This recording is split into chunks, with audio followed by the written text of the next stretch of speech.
आप सब लोग कोटा के रहने वाले हैं और आज सुबह सुबह हम प्यारे मथुराधीश जी का दर्शन करने के लिए गए और पास में ही विराजमान श्री वल्लभाचार्य जी के लाला नवनीत प्रियालाल जी का भी दर्शन करने गए। सुबह ही सुबह पलना झूल रहे थे, इतना सुख दे रहे थे और वहां जाकर के लग रहा था कि ये तो वृंदावन ही है और वास्तव में पता चला कि कोटा का नाम नंदगांव रखा गया है। ये तो नंदगांव है। आप कोटा वाले व्रत से कम नहीं हो। ठाकुर जी श्रीनाथ जी यहाँ चातुर्मास किए हैं, 4 महीने विराजे हैं। हमारे वल्लभ कुल संप्रदाय की प्रथम निधि यहां विराजमान है, प्रथमेश गादी है। इतना सब कुछ आप कोटा वालों को मिला है। हम तो 3 दिनों से सोच रहे थे कि हम ही ज्यादा इतरा रहे हैं, पर आप लोगों पे भी कम कृपा नहीं है, ठाकुर जी की बड़ी कृपा है।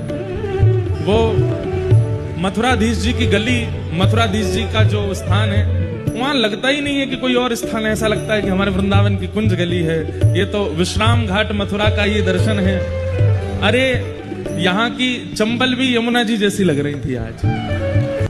वैसे तो हम जहां भी कथा करने जाते हैं वो शहर हमको अच्छा ही लगने लगता है, पर जब अपने ठाकुर जी और अपने ठाकुर जी व्रज जैसे किसी नगर में दिखाई दे जाते हैं तो फिर वहां से मोह होने लगता है।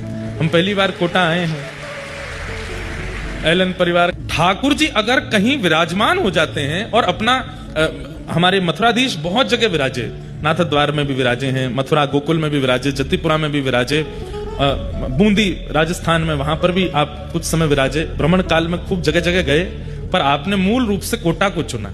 इसका मतलब क्या है? कोटा सामान्य नहीं है, यहाँ की भूमि सामान्य नहीं है। ठाकुर जी ने व्रज के अलावा जिसको भी चुना उसको व्रज के समान ही चुना। तो आप व्रज से कम नहीं मान सकते हैं कोटा को। ये बात आप लोगों के लिए नहीं है, ये उन लोगों के लिए है जो कोटा के मूल्य को अभी जाने नहीं। शिक्षा नगरी है, सुंदर नगरी है, कचौड़ी नगरी है, ये सब तो बाद की बात है। सबसे पहले ये तो मथुराधीश की नगरी है, नंदगांव है।